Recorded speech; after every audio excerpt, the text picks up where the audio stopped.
نتكلم على الحب. الحب أعلى مقامات المريدين، به الوصول إلى رتب المرادين. والحب حبان، حب عن مواجهة بالاجتلاء وهذا للأقلين.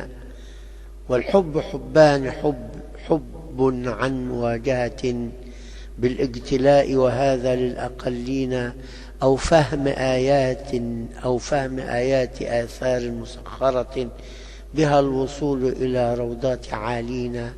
فالحب معراج مبتدئ له سبقت عناية، فغدا بالحب مجنونا. والعارف الفرد محبوبا لخالقه، فات المقامات تحقيقا وتمكينا.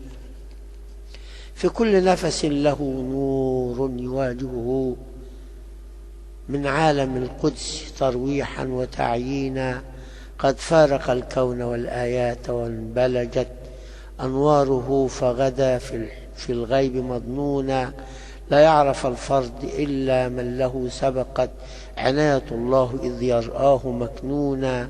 معناه غيب ومبناه مشاهدة، والفرد معنى وليس الفرد تكوينا.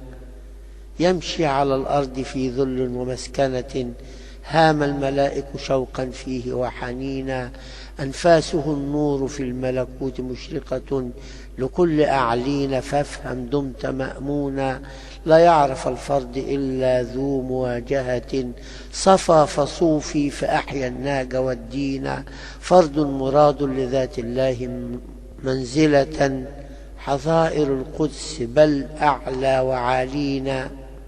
شمس نعم مشرق ملكوت خالقه، بنوره جل من مولاه بارينا.